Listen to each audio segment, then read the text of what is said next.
Okay, so we've just got a few days left of 2018 and then we enter into 2019, and this is when the timeline comes into its great finale, is in 2019. We have the 7th and final blood moon happening on the 20th and 21st of January 2019, which will initiate midnight. Okay, so what people need to bear in mind is that this timeline doesn't really go by time zones in the world, even though these lunar eclipses are kind of timed according to UTC time, and then you kind of work it out from UTC time. But on the timeline, it's really like midnight, because a lot of people are saying, is that midnight Jerusalem time or midnight like Californian time? And it's like, no, it's midnight on the timeline. Okay, so midnight on the timeline is timed to be between the 20th on the 21st of January. It actually reaches maximum eclipse about 5 a.m. on the 21st of January in the UTC time. So, UTC time is the central time of the world. And then, which is also paralleled with obviously where I am in England is the same time, but then we have British summertime when an hour is added in the summertime, and so that's why we call it British summertime. So, some people used to call it GMT time and all that stuff, but UTC time tends to be now what's kind of used, Universal Time Coordinate, I don't know, something like that, okay? Whatever, I don't really know. So, this is how it's all based, okay? Is that we hit midnight, right, at the blood moon, okay? So, this is when it will get dark, pretty dark from midnight onwards for 6 months, because 6 months is really how long a night watch lasts for, because these blood moons are 6 months between each other, and how this timeline is worked out is really by these lunar eclipses, whether they are total lunar eclipses or partial or prenumbral lunar eclipses, is all timed via these lunar eclipses. The red one's obviously total lunar eclipses, which is what's known as a blood moon, and the beigey colour is either a prenumbral or partial lunar eclipse. Okay, so we all began at the first blood moon in April 2014. That initiated Passover in the three synoptic Gospels on the night of his betrayal. You had 4 blood moons there, which is known as the 4 blood moon tetrad. It's known as the blood moon tetrad because tetrad means 4 in a row. Okay, so there's 6 months between each other. And then we had these partial, like prenumbral lunar eclipses happening here. And we had the third one here was only 5 months between the second one.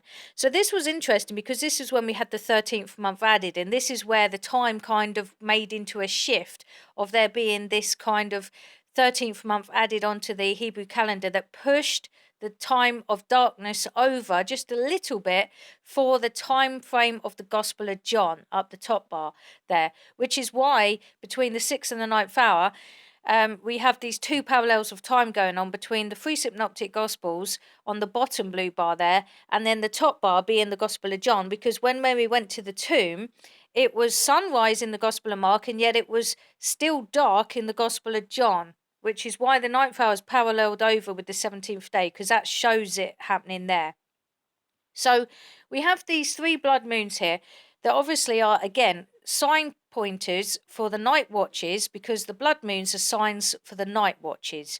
The partial or lunar eclipses are signs for the day watches. Okay, that's how you can work it out. That's why it's possible to know that because of this partial lunar eclipse here at the end of this timeline on the 16th of July 2019 about 10:30 in the evening British summertime, this is when the morning happens, and this is why it's possible to know that the night finishes at 3 a.m. and 6 a.m. begins at the same moment in time because of this partial lunar eclipse.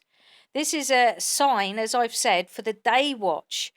So this is how it's possible to know that the night is going to finish early. Normally there would be 4 night watches, just as like there was in the first night of Passover night.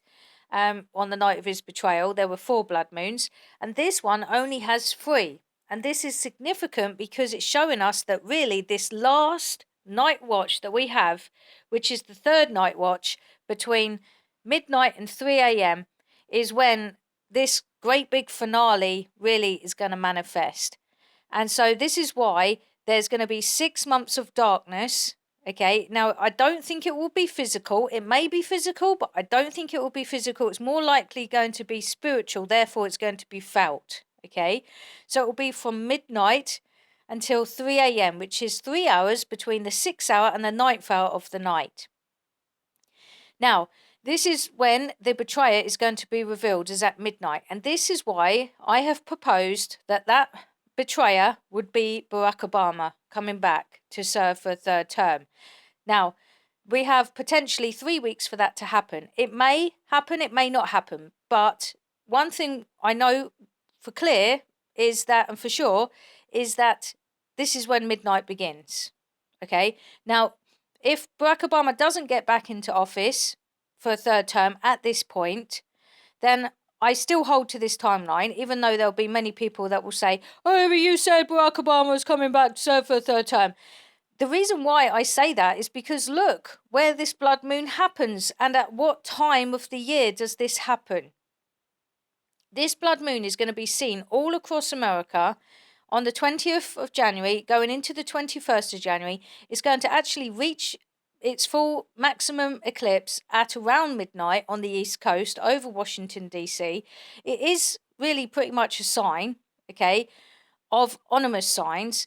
And to be honest, my preparation process, like I've already explained before, began when Barack Obama was first inaugurated in 2009.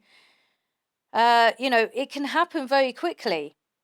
But all I can say is, and I'm not doubting it, but I don't need God to say it's Barack Obama. But all I can say is, ever since March 2018, ever since I got the understanding of these 3 blood moons, being these 3 night watches of Passover night, and therefore I could see that midnight was coming on the 20th and 21st of January, I put 2 and 2 together and I was like, something's going to happen in America surrounding an inauguration, obviously presidential kind of time period. That's when an inauguration happens.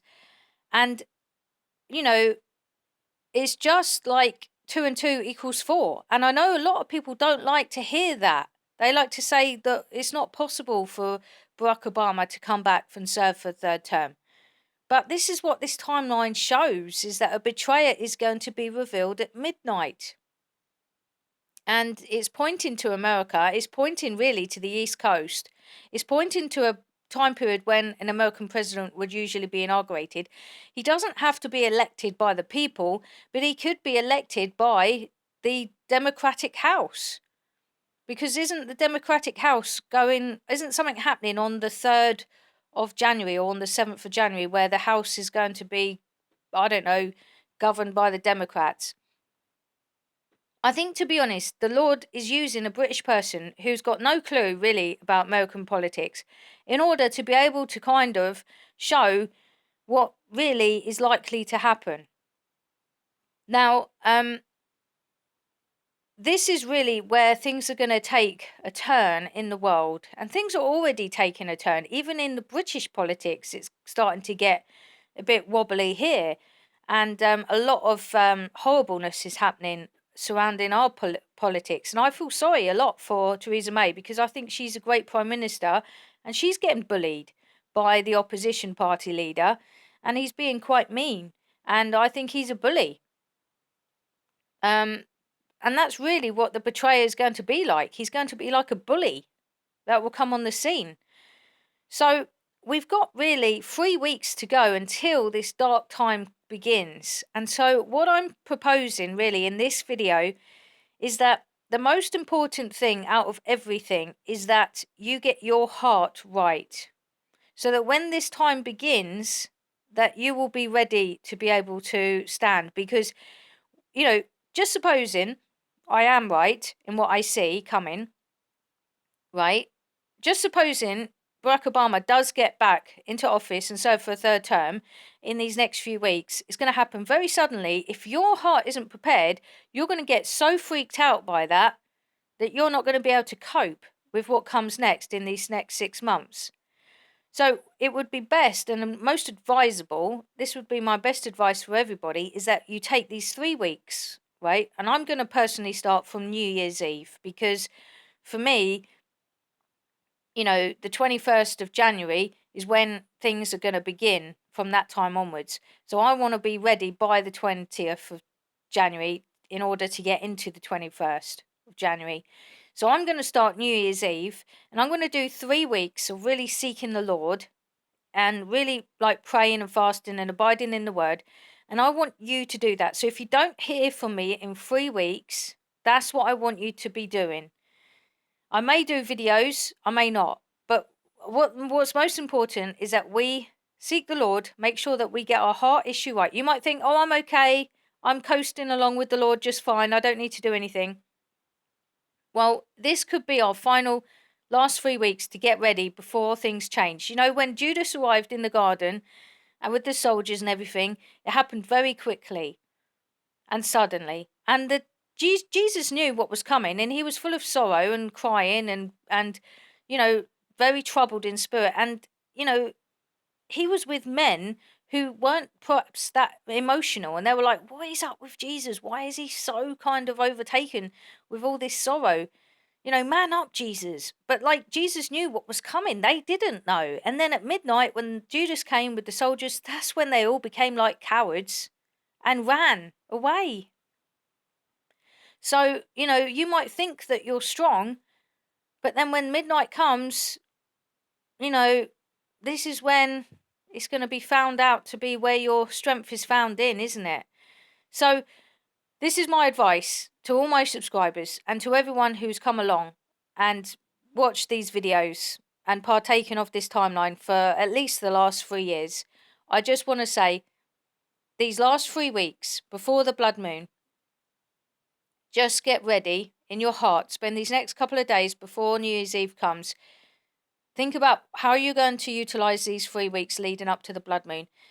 Think about what you're going to do. You have to set the fast. Don't let the fast govern you. You set the fast if you're going to do a fast. You set how you're going to seek the Lord. You set your time, how you're going to do it, and you keep to it. And I pray for every single person that does it, that you will be strengthened by his grace and his wisdom to know how to do these 3 weeks. Because I think that there are going to be many Christians anyway in the world who perhaps don't know anything about this timeline, who just habitually fast for the first 3 weeks of January anyway, because they like to do like what's known as a Daniel fast. And that's what you could do, is just fast out all the junk, just don't eat junk food and just eat healthy for 3 weeks. And that's what a lot of us could do anyway after this Christmas season of festivities, of eating and everything. To be honest, but do it spiritually in preparation because of what is coming. And this blood moon is the 7th and final blood moon, and that is it. There will be no more blood moons. There are no more warnings, basically. This is the 7th and final warning, is this 7th blood moon. Some are saying that some are saying that it's a super moon. I don't know if it's a super moon. Some are saying that. I don't know if it is, but all I know is it's the last and final 7th blood moon in this whole entire timeline. And this will complete the timeline, really, in terms of the last 7th blood moon to initiate the 3rd night watch, which will be the final night watch, because there isn't a 4th night watch of this 3rd night. Because if you think about it, the first night was on the night of his betrayal. The second night was when Jesus was on the cross and it went dark. It had to go dark in order for there to be the twilight, because you couldn't have a twilight during the daytime, because there wouldn't be any transition from light into dark and from dark into light. You needed it to go dark in order for there to be the twilight. There are 2 twilights, the morning twilight, which happens at the end of the darkness, and that's when Jesus gave up his spirit, was at the end of the darkness when the daytime was happening again. Now, in the Old Covenant, they sacrificed their Passover lambs at the evening twilight, which was at the end of the daytime going into the evening time period. So that's really the Old Covenant. But the New Covenant is when the morning twilight sacrifice happens. And so that's why the rapture happens at the morning twilight, because Jesus gives up his spirit at the end of the darkness. And this is when the morning twilight happens here.